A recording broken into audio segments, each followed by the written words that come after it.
Buenas, ¿qué tal? Perdón por la energía. Nada, ya estamos, ya tenemos aquí el primer vídeo del blog de Hegel. Nada, ya me he leído el prólogo. Solo me ha llevado una semana o 10 días. Bien, entonces estoy aquí para contaros cómo, pues qué tal está siendo todo este tema de leerse el prólogo, que evidentemente el prólogo es tocho, es complicado y toda la parte de las primeras 140 páginas de esto, ¿no? Del comentario. Entonces, os recuerdo que esto es formato blog, entonces no va a ser muy técnico. Entonces os quería comentar un poco qué tal me ha ido con el texto, básicamente, ¿no? Entonces, lo primero de todo es que ha sido una experiencia mucho más grata de lo que me pensaba, y si bien es cierto que ha sido difícil porque llevo bastantes días y leyendo bastantes horas y con mucha calma, está siendo una experiencia mucho más agradable de lo que yo me pensaba a priori, ¿de acuerdo?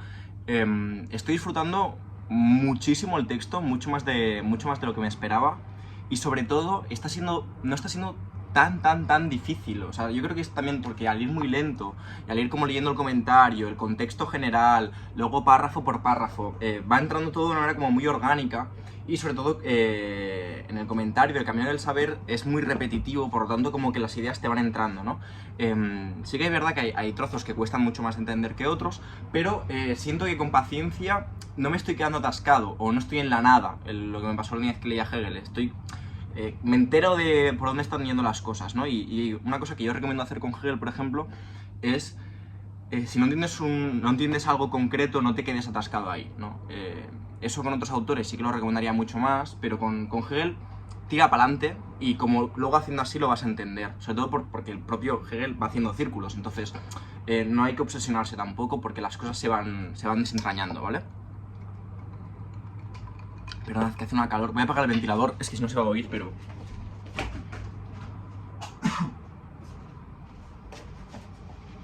Es que hace un calor terrible, o sea, terrible. Me he tenido que vestir para esto y lo estoy pasando fatal.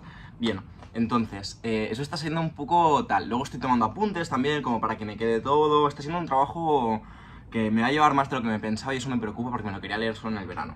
Entonces, primero, si os parece, os voy a comentar como en dos bloques.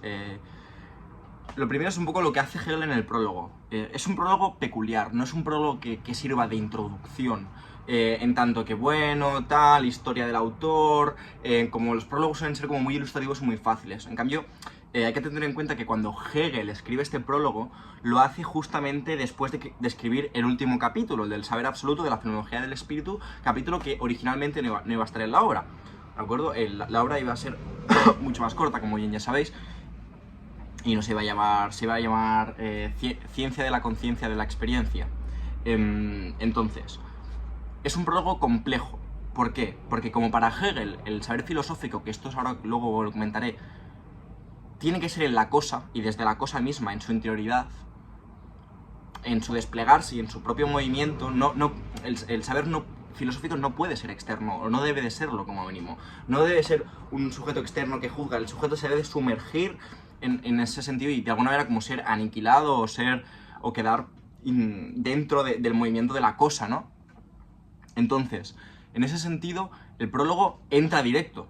No te puede hacer una introducción exterior. Ya estás dentro constantemente, ¿no? Al menos desde Hegel. Y Hegel precisamente critica el otro tipo de prólogo. Y en ese sentido, al principio es un ostión, porque no es que te vaya haciendo una introducción, no, sino que empieza a toda castaña explicándote la totalidad del sistema y la totalidad del libro. O sea, ahí está todo. En el prólogo está todo. Es como, venga, aquí lo tienes, ¿no? Pasa un poco lo mismo con el prólogo de serie, con la introducción de Serie y Tiempo. Pasa un poco lo mismo. Que yo creo que cuando acabe el libro voy a hacer como una relectura del prólogo. Pero bueno, eso es lo que quería decir, que es un prólogo peculiar en ese sentido, y eso le da como una complejidad más fuerte al principio, pero a la que llevamos un poco, entramos ya en Hegel. No estamos dando rodeos, sino que entramos a la materia, ¿no? Y porque empezamos a hablar de absoluto, de infinito positivo, infinito negativo, empezamos a hablar de movimiento dialéctico, en tanto que en sí, fuera de sí y para sí, empezamos a hablar de la vida del todo, de la vida infinita, del concepto, del sujeto-objeto, del yo-cosa. O sea, estamos aquí a saco, ¿no? Y en ese sentido, otra cosa que hace en el prólogo es que deja claro a qué se enfrenta y sus enemigos. Establece un diálogo claro, a mi parecer, sobre todo con Schelling y con Fichte, ¿no? Los filósofos de la época, del idealismo alemán, y con Kant por ende, pero sobre todo con esos dos. Y se desmarca tanto de ese pensamiento edificante propio de Fichte, como de ese pensamiento que recae todo en una intuición del absoluto, que es una falta de esfuerzo para Hegel que hay en Schelling, ¿no? A ambos les critica sobre todo no estar subsumidos en la cosa y no tener un pensamiento propiamente del movimiento, ¿no? Los acusa de fundamentalistas, o sea, de pecar de hacer un fundamento y luego deducir, como sería el caso de Fichte, que partiría del yo absoluto, es decir, de la proposición yo es igual a yo o A es igual a A, ¿no? Eso, bueno, yo es igual a yo, y de ahí como derivaría todo su sistema, ¿no? En tanto que es eso genético absoluto que hay en Fichte. En cambio, a Schelling le criticará que esa intuición es vaga y, bueno, la frase famosísima, ¿no? De noche todos los gatos son pardos, ¿no? O sea, que tampoco hay demasiado rigor. Espero que nos esté escuchando las obras de los vecinos. Entonces, lo siguiente, hablando de ese prólogo, se distancia de ellos. Luego también recupera de alguna manera, me ha sorprendido, bueno, que ya lo sabía, pero aún así me ha sorprendido lo presente que está Hegel todo el rato. Hegel, evidentemente está Aristóteles, ¿no? Sobre todo en la noción de el dios aristotélico, la idea de la usía, del pensamiento del nous, está como muy presente todo el rato, y sobre todo la cuestión del movimiento, pero cómo agiliza Aristóteles es una cosa que os recomiendo fijaros porque es muy interesante. Y otra cosa que está muy presente y me ha llamado la atención, o me ha parecido como interesante, la verdad, es lo muy presente que está la mónada de Leibniz, ¿no? Es decir, Leibniz, como ya sabéis, racionalista, gran metafísico, conocido por sus teodiceas, introducción a la metafísica, tengo ahí sus textos sobre metafísica. Leibniz, autor, quien actualiza de alguna manera el principio de una contradicción a la causa de razón suficiente, ¿no? De donde se deriva muchísima teología racional, por ejemplo, por decir algo. Entonces, la mónada leibniziana está muy presente, sobre todo porque en la mónada ya hay esto de que lo particular expresa el todo en sus relaciones, ¿no? Pero a diferencia de la mónada, que es algo cerrado en sí mismo, ¿no? Que Zambrano habla mucho de la mónada de Leibniz, en tanto que es el solipsismo absoluto, que se despliega armónicamente pero nunca establece contacto con la otra mónada, sino que todas las mónadas se desenvuelven armónicamente en un gran reloj, por decir algo, pero no están en contacto entre ellas. A mí lo que hace como Hegel es coger esta mónada, hacerla absoluta y hacerla como de la humanidad colectiva, a través del otro, y toda esta cuestión, ¿no? Eso por una parte. La verdad que estoy pasando fatal, ¿eh? Luego, hay algunos apuntes que he hecho por aquí que creo que podrían ser interesantes. El primero de todos es, que ya lo vengo comentando, es la cuestión del movimiento. La cuestión del movimiento es central. Sobre todo, hay una voluntad de poner en movimiento la filosofía. Una de las problemáticas, esto lo doy aquí muchas veces, especialmente desde Zambrano, es cuando la filosofía se estatiza en términos puros, en sujetos puros, en diferencias puras, ¿no? En diferencias insalvables, en escisiones. En este caso, por ejemplo, yo, mundo, sujeto, objeto, que para mí el gran caso es cómo se establece esto es a través de la cópula aristotélico-kantiana, ¿no? Es A, es B. La cópula es lo que pone el entendimiento del sujeto. Esto está muy presente en la crítica de la razón pura. Curioso esto porque ya sabéis que yo no soy muy amigo de los analíticos, pero me leí un libro de que se llama Verdad y Predicado, de Donald Davidson, casi contemporáneo, finales del siglo XX, principios del XXI, donde hace un repaso del tema de la cópula y la verdad y el predicado, muy interesante, y me quedó muy marcado, y es lo presente que está la cuestión de la cópula en Kant, en tanto que el sujeto, el yo es el que coloca, el es, ¿no? Y de alguna manera es el que permite el conocimiento, como ya sabéis, a priori, bla, bla, no entraremos ahora con Kant. Pero la cuestión aquí es que esta voluntad de poner en movimiento, ¿no? No es que, para Hegel, digamos, no es que el es lo ponga el sujeto, sino que el es, como en Hegel siempre hay... Toda flexión siempre es una reflexión y siempre es un volver hacia, ¿no? En este sentido, todo tiene una totalidad. Hay que tener muy presente todo el rato esto, que luego iré con ello, ¿no? Pero el poner en movimiento es una de las cosas que yo creo que más me ha llamado la atención de momento, sobre todo porque constantemente se le da importancia a todo lo que está sucediendo. Es decir, hay una de las partes que más me ha gustado es cuando Hegel dice que el absoluto es resultado, no principio, ¿no? Es decir, el absoluto está en sí, es decir, está como virtualmente para que nos entendamos, pero el absoluto en ese sentido es finito porque se realiza, se va realizando en cada una de las determinidades, ¿no? En cada uno de los momentos del espíritu o de la cosa, hasta llegar a ser concepto, es decir, hasta que haya una igualdad recuperada, una igualdad que antes estaba presupuesta e idénticamente, podríamos decir, y es una igualdad que se ha realizado fácticamente, es decir, es una igualdad que es efectivamente real, es decir, que es un saber de sí mismo, es el saber del saber, es decir, es el concepto, ¿vale? Entonces, la movida aquí es que en este movimiento, estoy sudando ya, que flipa, es que el resultado tiene sentido en tanto que el camino que se ha llegado a ese resultado, es decir, la verdad, el rigor, la ciencia da cuenta de sí precisamente en el proceso, en cada uno de los momentos. Si no, el resultado es una meta vacía. Es decir, el resultado no nos interesa en tanto que culminación de todo el proceso, pero el proceso es lo que tiene el peso ontológico y el peso epistemológico, aunque eso no me gustaría meter epistemología en Hegel, pero creo que nos entendemos por dónde voy, ¿no? Y eso me parece muy potente porque, de alguna manera, el particular es cierto que es particular solo en tanto que forma parte de ese universal, pero al mismo tiempo, cada uno de los momentos particulares tiene una gran importancia.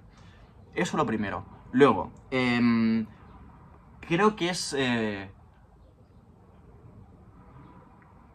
admirable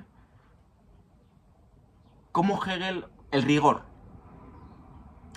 cómo se aleja del pensamiento del sentido común, cómo ataca el sentido común, me parece brillante, ¿no? Especialmente lo que llamaríamos la filosofía popular, ¿no? En ese caso critica la separación que hace Fichte entre la filosofía de corte más académico, especializada, y la filosofía del filósofo popular, del sentido común, de las frases para la buena vida, lo que vendría a ser hoy en día estos libros pseudo-filosóficos de autoayuda, que no es una autoayuda, pero que se venden como del pensamiento, pero es una autoayuda enmascarada, ¿no?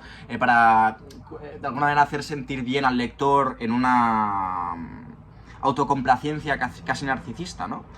Donde se nos da una apariencia de conocimiento sin el reto que supone comprender algo. Entonces, pensad en 1000 ejemplos porque los hay. No hay alguno por aquí.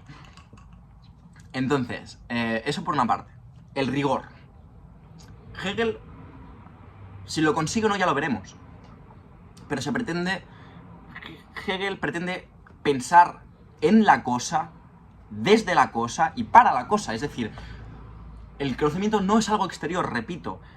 Quiere estar en la cosa misma, hay una voluntad de entrar en la cosa misma, y eso curiosamente, y en ese sentido, es dejar de lado lo que tiene uno para dejar que la cosa sea la que es y ver en su propio recorrido qué va haciendo. Y en ese sentido es muy curioso cómo Ortega y por consecuencia también Zambrano son muy críticos con Hegel, le critican muchas cosas a Hegel, pero curiosamente la definición que dan o la voluntad que tienen de pensar filosóficamente con rigor, es decir, este acto de amor, esto es alguien que es filosofía de Ortega, es decir, si yo quiero pensar este vaso, pensar filosóficamente este vaso para ellos es pensarlo sin nada de mí, es decir, dejar que este vaso sea lo que es, dejar que la cosidad de la cosa emerja, es decir, en términos heideggerianos, permitir que en el claro aparezca la cosa.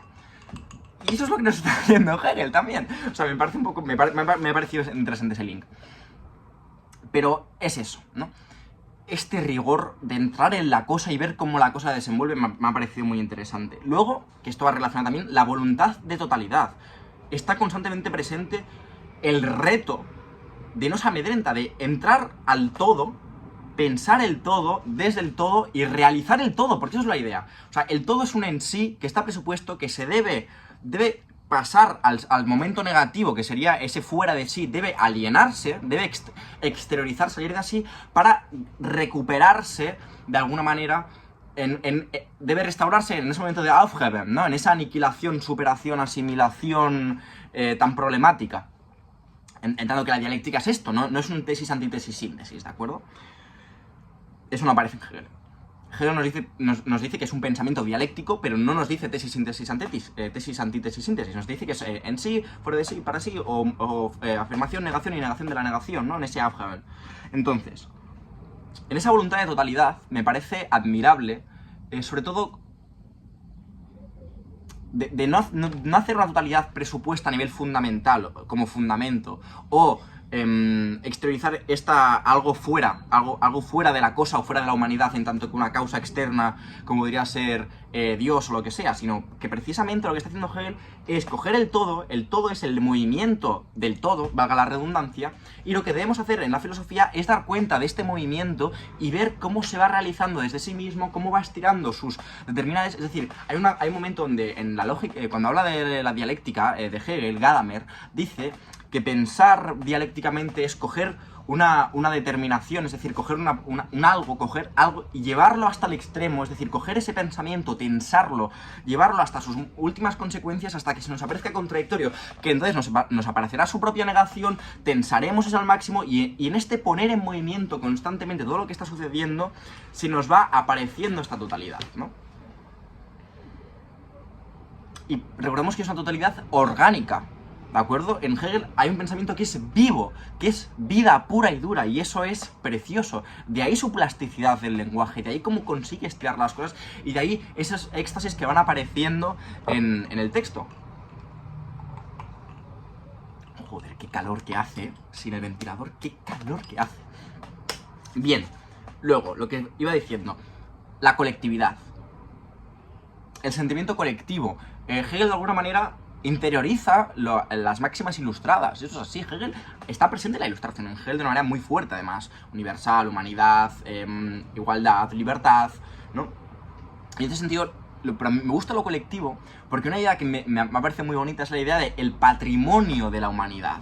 La cultura, es decir, que la cultura será fundamental para el proceso de formación, es decir, el Bildung hegeliano, que debe transcurrir uno en un proceso de formación para precisamente hacer suyo el legado de la humanidad, el patrimonio, es decir, debe reandar lo andado por la humanidad y asimilarlo para superarlo precisamente y ponerlo en movimiento y en este sentido dar cuenta de.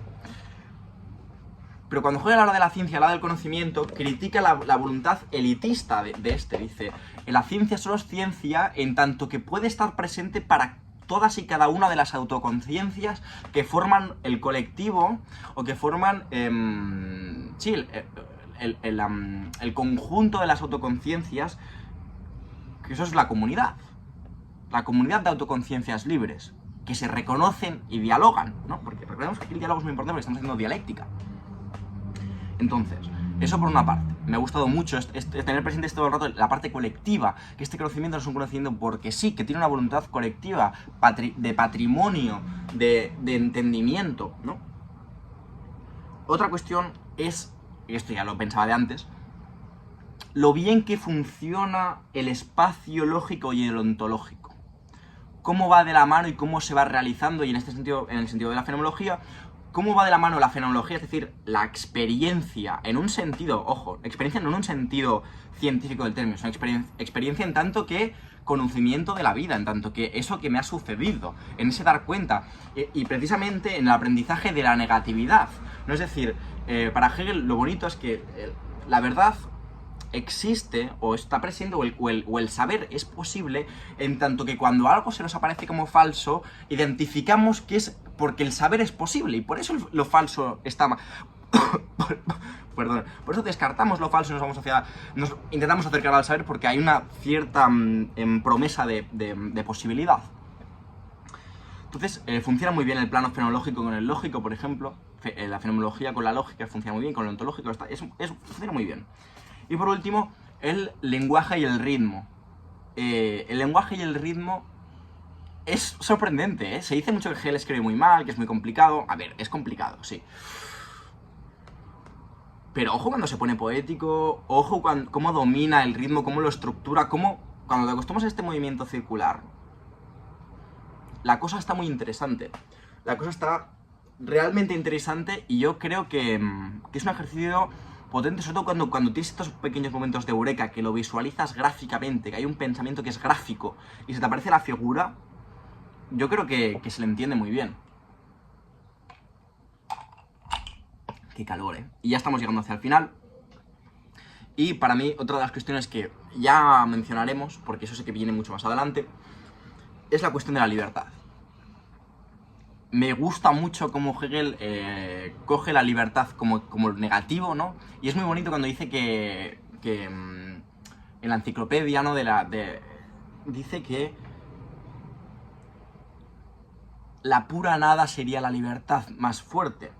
La nada sería la libertad porque es la pura negatividad. Y en ese sentido es una paradoja que da movimiento a la dialéctica hegeliana. Pero ya veremos cómo se desenvuelve este camino de la libertad, ya veremos qué sucede aquí con la libertad, porque al final ya veremos qué pasa con la libertad, con la revolución, con el terror revolucionario, con la autoconciencia, con el reconocimiento, ya veremos qué sucede de aquí. Entonces, eso, estamos llegando al final.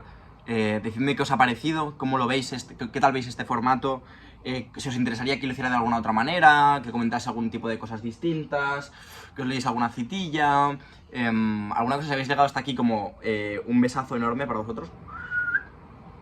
Y nada, espero que os haya gustado, que os haya interesado. Si lo estáis leyendo, decídmelo, por dónde vais. Si no estáis de acuerdo conmigo, me gustaría mucho saberlo. Y nada, hasta la semana que viene o hasta que me lea esta parte del capítulo. Ale, un besazo. Chao, chao.